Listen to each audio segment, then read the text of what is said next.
ಈ ಕಾರ್ಯಕ್ರಮ ಮಾಡಿರ್ತಕ್ಕಂಥದ್ದು ಮಾತಾಡೋದನ್ನ ಕೇಳಿಸ್ಕೊಂಡ್ರೆ ನಮ್ಮ ಹಿಂದೂ ಸಂಪ್ರದಾಯದಲ್ಲಿ ಇರುವಂತಹ ವಿಶೇಷತೆಗಳು ಎಷ್ಟು ಅದ್ಭುತವಾಗಿದೆ ಅಂತ. ಪ್ರತಿಯೊಂದಕ್ಕೂ ಕೂಡ ಮುಹೂರ್ತ ಗಳಿಗೆ ಗುರು ಹಿರಿಯರು ನಿಶ್ಚಯ ಮಾಡೋದು ಯಾಕೆ, ಎಲ್ಲವೂ ಕೂಡ ಚೆನ್ನಾಗಿರ್ಲಿ, ನಾಳೆ ದಿನ ಏನೋ ಸಮಸ್ಯೆ ಆದಾಗ ನಾವಿರ್ತೀವಿ ನಿಮ್ಮ ಜೊತೆಗೆ ಅನ್ನುವಂತಹ ವಿಚಾರಗಳು ಕೂಡ ನಮ್ಮ ಹಿಂದೂ ಸಂಪ್ರದಾಯದಲ್ಲಿ ನೋಡೋದು ಸಿಗುತ್ತೆ ಅಂತ. ಸೊ ಆ ವಿಚಾರಗಳನ್ನ ಕೋರ್ಟ್ ಕೂಡ ತನ್ನ ಅಭಿಪ್ರಾಯದಲ್ಲಿ ವ್ಯಕ್ತಪಡಿಸೋದು, ಕಾಯ್ದೆಯಲ್ಲೂ ಕೂಡ ಅಂಶಗಳಿರೋದು ಇನ್ನಷ್ಟು ವಿಶೇಷ ಅಂತ ಅನ್ಸುತ್ತೆ. ಹಾಗಾಗಿ ದಯವಿಟ್ಟು ಕೂಡ ಸಂಪ್ರದಾಯಗಳೇನಿದೆ, ನಮ್ಮ ಗುರು ಹಿರಿಯರು ಹಾಕಿಕೊಟ್ಟ ಬುನಾದಿಯನ್ನ ತಪ್ಪಿ ನಾವು ನಡೆದ್ರೆ ಏನಾಗಬಹುದು ಅನ್ನೋದನ್ನ ಕೂಡ ಕೋರ್ಟ್ ಇಲ್ಲಿ ಉಲ್ಲೇಖ ಮಾಡ್ತಾ ಇದೆ ಅಂತ. ಸೊ ನೇರವಾಗಿ ರೋಹಿತ್ ಸರ್ ಹತ್ರ ಹೋಗ್ತೀನಿ. ರೋಹಿತ್ ಸರ್, ಆಗ್ಲೇ ಗುರುಗಳೊಂದು ಪ್ರಶ್ನೆ ಮಾಡ್ತಾ ಇದ್ರು.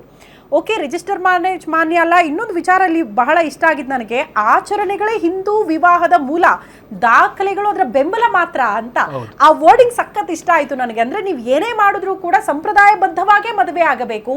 ನಾಳೆ ದಿನ ನೀವು ದಾಖಲೆಯಲ್ಲಿ ಅದನ್ನ ರಿಜಿಸ್ಟರ್ ಮಾಡಿಸಿದ್ರಿ ಅಂದ್ರೂ ಕೂಡ ಜಸ್ಟ್ ಸಪೋರ್ಟಿಂಗ್ ಸಿಸ್ಟಮ್ ಅದು, ಅದೇ ಫೈನಲ್ ಅಲ್ಲ ಅಂತ.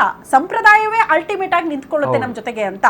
ಈಗ ಅನ್ಯ ಧರ್ಮೀಯರನ್ನ ಮದುವೆ ಆದಾಗ ಇಷ್ಟಪಟ್ಬಿಡ್ತಾರೆ, ಮದುವೆ ಆಗ್ಬಿಡ್ತಾರೆ, ಅದು ಹೆಂಗೆ ಅಂತ, ಆ ಪ್ರೋಸೆಸ್ ಹೆಂಗಿರುತ್ತೆ ಅಂತ? ಹಿಂದೂ ಮ್ಯಾರೇಜ್ ಆಕ್ಟ್ಗೂ ಸ್ಪೆಷಲ್ ಮ್ಯಾರೇಜ್ ಆಕ್ಟ್ಗೂ ವ್ಯತ್ಯಾಸ ಇದೆ. Hindu marriage act completely tradition, special marriage act ಬಂದ್ಬಿಟ್ಟು ಸಿವಿಲ್ ಕಾಂಟ್ರಾಕ್ಟ್ ತರ, ಅದಕ್ಕೆ ಯಾವುದೇ ರೀತಿ ಟ್ರೆಡಿಷನ್ ಫಾಲೋ ಮಾಡಂಗಿಲ್ಲ, ಏನಿಲ್ಲ. ಸ್ಪೆಷಲ್ ಮ್ಯಾರೇಜ್ ಆ್ಯಕ್ಟಲ್ಲಿ ಏನಾಗುತ್ತೆ ಅಂದರೆ, ನಾವು ಒಂದು ನೋಟಿಸ್ ಕೊಡಬೇಕಾಗುತ್ತೆ ರಿಜಿಸ್ಟರ್ ಆಫ್ ಮ್ಯಾರೇಜ್ಗೆ. ಅಲ್ಲಿ 30 ದಿವಸ ಇರಬೇಕು. ಅದಾದಮೇಲೆ ನೋಟಿಸ್ ಕೊಡ್ತಾರೆ. ಆಮೇಲೆ ಅವರು ಅಲ್ಲಿ ನೋಟಿಸ್ ಬೋರ್ಡ್ ಮೇಲೆ ಡಿಸ್ಪ್ಲೇ ಮಾಡ್ತಾರೆ. ಯಾರಿಗಾದ್ರೂ ಏನಾದರೂ ಒಬ್ಜೆಕ್ಷನ್ಸ್ ಇರೋ ಒಬ್ಜೆಕ್ಷನ್ಸ್ ಹಾಕ್ತಾರೆ. ಇವ್ರಿಗೆ ಒಬ್ಜೆಕ್ಷನ್ಸ್ ಇನ್ ದ ಸೆನ್ಸ್ ಅವರು ಏಜ್ ಕರೆಕ್ಟ್ ಆಗಿದೆಯಾ ಇಲ್ವಾ ವ್ಯಾಲಿಡೇಟ್ ಮಾಡ್ತಾರೆ. ಮತ್ತು ಅವ್ರಿಗೆ ಬೇರೆ ಅವ್ರ ಸಂಪ್ರದಾಯದ ಬಂದ್ಬಿಟ್ಟು ಏನಾದರೂ ಒಬ್ಜೆಕ್ಟ್ ಮಾಡಂಗಿದ್ರೆ ಒಬ್ಜೆಕ್ಟ್ ಮಾಡ್ಬೋದು. ಅದಾದಮೇಲೆ ರಿಜಿಸ್ಟರ್ ಆಫ್ ಮ್ಯಾರೇಜು ಡಿಕ್ಲೇರ್ ಮಾಡ್ತಾರೆ ಇಬ್ಬರು ಮದುವೆ ಆಗಿದೆ ಅಂತ.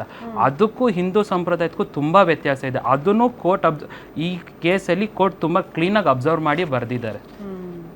ಎರಡೂ ಬೇರೆ ಬೇರೆ. ಆ ಜಜ್ಮೆಂಟ್ಗೂ ಈ ಜಜ್ಮೆಂಟ್ಗೂ ವ್ಯತ್ಯಾಸ ಇದೆ. ಈ ಸ್ಪೆಷಲ್ ಆಕ್ಟ್ ಬಗ್ಗೆ ಒಂಚೂರು ಏನಾದರೂ ಹೇಳ್ಬಹುದಾ ಸರ್? ಅದ್ರ ಬಗ್ಗೆ ಬ್ರೀಫ್ ಮಾಡಬಹುದಾ ಅಂತ? ಅದು ಹೆಂಗೆ ಅಂತ, ಅದನ್ನ ಹೆಂಗೆ ಇಂಪ್ಲಿಮೆಂಟ್ ಮಾಡ್ಕೊಳ್ಬಹುದು ಅಂತ, ಯಾರಿಗೆ ಇಂಪ್ಲಿಮೆಂಟ್ ಆಗುತ್ತೆ? ಸ್ಪೆಷಲ್ ಮ್ಯಾರೇಜ್ ಅಂದ್ರೆ one is a Hindu, another is a Muslim, ಅವ್ರ ಡಿಫ್ರೆಂಟ್ ರಿಲಿಜನ್. ಯಾರು ಕನ್ವರ್ಟ್ ಮಾಡ್ಬೇಕು ಅನ್ನೋ ನೆಸೆಸಿಟಿ ಇಲ್ಲ. They can themself register. ಯಾವ ಟ್ರೆಡಿಷನ್ ಫಾಲೋ ಮಾಡ್ದಾರ ಅವ್ರನ್ನ ಮ್ಯಾರೇಜ್ ಅದು ಮಾನ್ಯ ಆಗಿರುತ್ತೆ. ಯಾವುದೇ ಸಂಪ್ರದಾಯ ಇಲ್ಲದಿದ್ರೂ ಕೂಡ ಅದು ಮಾನ್ಯ. ಅದು ಈ ಜಡ್ಜ್ಮೆಂಟ್ ಗೆ ಸಂಬಂಧ ಬರಲ್ಲ. ಯಾಕಂದ್ರೆ ಇದು ಕಾಂಟ್ರಾಕ್ಟ್, ಅದು ಸಂಪ್ರದಾಯದ ಪ್ರಕಾರ ಮದುವೆ ಆಗೋದು. ಅದಕ್ಕೂ ಇದಕ್ಕೂ ವ್ಯತ್ಯಾಸ ಇದೆ. ನಾವು ಏನ್ ನೇಚರ್ ಆಫ್ ಪ್ರೊಸೀಡಿಂಗ್ಸ್ ಮೇಲೆ ಹೋಗ್ತೀವೋ ಈಚ್ ಕೇಸ್ ಡಿಸ್ಟಿಂಕ್ಟ್ ಆಗಿರುತ್ತೆ. ಯಾವುದನ್ನು ಮಿಕ್ಸ್ ಮಾಡ್ಕೊಳಕ್ಕಾಗಲ್ಲ. ಹಂಗಾಗಿ ಸ್ಪೆಷಲ್ ಮ್ಯಾರೇಜ್ ಆ್ಯಕ್ಟೇ ಬೇರೆ, ಹಿಂದೂ ಮ್ಯಾರೇಜ್ ಆ್ಯಕ್ಟ್. ಈ ಕೇಸಲ್ಲಿ ಸ್ಪೆಸಿಫಿಕ್ ಕಂಟೆಂಟ್ ಮಾಡಿದವ್ರು ಹಿಂದೂ ಮ್ಯಾರೇಜ್ ಆ್ಯಕ್ಟ್. ಆದರೆ ಕೋರ್ಟು ಸ್ಪೆಷಲ್ ಮ್ಯಾರೇಜ್ ಆ್ಯಕ್ಟ್ ಬಗ್ಗೆನೂ ಒಂದು 3 ಲೈನ್ ಅಬ್ಸರ್ವೇಷನ್ ಕೊಟ್ಟಿತ್ತು. ಹಂಗೆ. ಸೊ ಇಲ್ಲಿ ಎರಡು ಡಿಫ್ರೆನ್ಸ್ ಸರ್ ಹೇಳ್ತಾ ಇದ್ದಾರೆ. ಈಗ ನಾವು ಸಂಪ್ರದಾಯಬದ್ಧವಾಗಿ ರಿಜಿಸ್ಟರ್ ಮಾಡಿದ್ರೆ ಅದು ಮಾನ್ಯವಾಗಿರುತ್ತೆ. ನಾಳೆ ದಿನ ಏನೋ ಸಮಸ್ಯೆ ಆದಾಗಲೂ ಕೂಡ ಸಂಪ್ರದಾಯಬದ್ಧವಾಗಿ ಮದುವೆ ಆಗಿದ್ದೀರಾ, ಅದನ್ನ ಕೋರ್ಟ್ ನೋಡಿ ತೀರ್ಪನ್ನ ಪ್ರಕಟ ಮಾಡೋದಕ್ಕೆ ಯಾವುದೇ ಸಮಸ್ಯೆಗಳಿದ್ರು ಕೂಡ ಕೊಡೋದಕ್ಕೆ ಸಾಧ್ಯ ಅಂತ. ಇಲ್ಲಪ್ಪ ಬೇರೆ ಧರ್ಮದ ಹುಡುಗಿ ಅಥವಾ ಹುಡುಗನನ್ನ ಇಷ್ಟಪಟ್ಟಿದ್ದೀವಿ, ಮದುವೆ ಆಗಿದ್ದೀವಿ ಅಂತ ಅಂದ್ರೂ ಕೂಡ ಅಲ್ಲಿ ಯಾವುದೇ ಸಂಪ್ರದಾಯ ಇಲ್ಲದಿದ್ರೂ ಕೂಡ ಸ್ಪೆಷಲ್ ಆಕ್ಟ್ ವಿಚಾರಕ್ಕೆ ಸಂಬಂಧಪಟ್ಟಂತೆ ಅವ್ರು ಹೇಳ್ತಾ ಇದ್ರು ಅಡ್ವೊಕೇಟ್, ಅದು ಮಾನ್ಯ ಆಗಿರುತ್ತೆ ಅಂತ. ಅಲ್ಲಿ ಯಾವುದೇ ಸಂಪ್ರದಾಯ ಇಲ್ಲ ಅಂದ್ರೂ ಕೂಡ ಅದನ್ನ ಕೋರ್ಟ್ ಬೇರೆ ರೀತಿಯಲ್ಲಿ ಪರಿಗಣಿಸುತ್ತೆ ಸಮಸ್ಯೆಗಳು ಆದಂತ ಹೊತ್ತಲ್ಲಿ ಅಂತ. ಸೊ ಎನಿವೆ, ಇವೆಲ್ಲ ಯಾವಾಗ ಬರುತ್ತೆ ಗೊತ್ತಾ? ನಿಜಕ್ಕೂ ಸತಿಪತಿಯ ಮಧ್ಯೆ ಬಾಂಧವ್ಯ ಹದಗೆಟ್ಟಾಗ, ಡಿವೋರ್ಸ್ ಅಂತ ಹೋದಾಗ, ಕೋರ್ಟ್ ಮೆಟ್ಟಿಲ್ ಹತ್ತಿದಾಗ, ಈ ಜೀವನಾಂಶ ಕೂಡ ಅಷ್ಟು ಈಸಿಯಾಗಿ ಪಡೆಯಕ್ಕಾಗಲ್ಲ ರೋಹಿತ್ ಸರ್. ಮೊನ್ನೆ ಅತುಲ್ ಸುಭಾಷ್ ಅವರ ವಿಚಾರಕ್ಕೆ ಸುಪ್ರೀಂ ಕೋರ್ಟ್ ಬಹಳ ಒಂದಷ್ಟು ವಿಚಾರಗಳನ್ನ ಉಲ್ಲೇಖ ಮಾಡ್ಬಿಡ್ತು. ನೀವು ಜೀವನಾಂಶನೂ ಯದ್ವಾ ಕೇಳಂಗಿಲ್ಲ. ಹೆಂಡತಿ ಏನು ಎಜುಕೇಶನ್ ಹಾಕಿ ಏನು ಕೆಲಸ ಮಾಡ್ತಿದ್ದಾಳೆ, ಆಕಿ ಕೆಪಾಸಿಟಿ ಏನು, ಆಕಿ ತನ್ನ ಕಾಲ ಮೇಲೆ ತಾನು ನಿಂತ್ಕೊಳ್ಬಹುದಾ, ಜೀವನ ನಿರ್ವಹಣೆ ಮಾಡೋದಕ್ಕೆ ಸಾಧ್ಯನಾ, ಇದೆಲ್ಲದರ ಮೇಲೆ ಜೀವನಾಂಶ ಕೂಡ ಡಿಪೆಂಡ್ ಆಗಿರುತ್ತೆ ಅಂತ. ಎಲ್ಲದ್ರ ಮೇಲೂ ಡಿಪೆಂಡ್ ಆಗುತ್ತೆ. It depends on the husband ಏನ್ ಮಾಡ್ತಾರೆ, ವೈಫು ಏನ್ ಮಾಡ್ತಾರೆ ಅಂತ. If wife is earning capacity ಇತ್ತು ಅಂದ್ರೆ ಅದನ್ನು ಕೊಡಲ್ಲ ಜೀವನಾಂಶ. ಬಟ್ ಇನ್ನೊಂದು ಕಾನೂನು ಇದೆ, ಏನಂತ ಅಂದ್ರೆ ಸ್ಟೇಟಸ್ ಆಫ್ ಹಸ್ಬೆಂಡಿಗೆ ಮ್ಯಾಚ್ ಆಗಬೇಕು ಅಂತ. ಅದು ಇದು ಎಲ್ಲ ನೋಡಿದಾಗ ಇಟ್ ಡಿಪೆಂಡ್ಸ್. ಸರ್ಕಮ್ಸ್ಟೆನ್ಸಸ್ ಬೇರೆ ಆದಾಗ ಬೇರೆ ತರ ರೂಲಿಂಗ್ಸ್ ಬರುತ್ತೆ. ಆದ್ರೆ ನನಗನ್ಸೋದು ರೋಹಿತ್ ಸರ್, ಇದು ವೆರಿ ಇಂಟ್ರೆಸ್ಟಿಂಗ್. ಯಾಕೆ ಅಂದ್ರೆ ಇರುವಂತಹ ನಿಯಮಗಳನ್ನ ತುಂಬಾ ಜನ ಮಿಸ್ಯೂಸ್ ಮಾಡ್ಕೊಳ್ತಿದ್ದಾರೆ ಅಂತ. ಎಸ್ಪೆಷಲಿ ಹೆಣ್ಮಕ್ಳಲ್ಲಿ ಇರುವಂತಹ ನಿಯಮಗಳು ಅದು ಬೇರೆ ರೀತಿಯಲ್ಲಿ ತಗೊಂಡು ಹೋಗ್ತಿದ್ದಾರೆ ಅಂತ. ಜೀವನಾಂಶ ಇರಬಹುದು, ಡಿವೋರ್ಸ್ ವಿಚಾರ ಇರಬಹುದು, ಏನೇ ಇದ್ರೂ ಕೂಡ ವರದಕ್ಷಿಣೆ ಕಿರುಕುಳ ಅಂತೆ, ಟಾರ್ಚರ್ ಅಂತೆ, ಸುಮ್ಮನೆ ಕೇಸ್ಗಳನ್ನ ಹಾಕ್ತಿದ್ದಾರೆ ಅಂತ ಕೆಲವೊಂದ್ ಕಡೆ. ಪ್ರಯರ್ ಟು 2010 ಡಿವೋರ್ಸ್ ಫೈಲ್ ಮಾಡಿದ ತಕ್ಷಣ ಇದು ಮಾಡ್ಕೊತ ಇದ್ರು. ಆಮೇಲೆ ಕೋರ್ಟ್ ರೂಲಿಂಗ್ಸ್ ಬಂದಿದ ತಕ್ಷಣ ದೌರಿ ಕೇಸ್ ಫೈಲ್ ಮಾಡಿದ ತಕ್ಷಣ ಅರೆಸ್ಟ್ ಮಾಡಲ್ಲ ಇವಾಗ. ಯಾಕಂದ್ರೆ ಅದು ಇವಾಗ ಅದು ಹೆಂಗ್ ಆಗೋಗಿದೆ ಅಂದ್ರೆ ಎಲ್ಲ ಕಾಮನ್ ಕೇಸ್ ತರ ಆಗೋಗಿದೆ. ಎಲ್ಲರೂ ಯಾರಾದರೂ ಹೋಗಿ ಏನಾದರೂ ಜಗಳ ಆಯ್ತು ಅಂದರೆ ಫಸ್ಟ್ ಇನಿಷಿಯೇಟ್ ಮಾಡೋದು 498, 506, 509.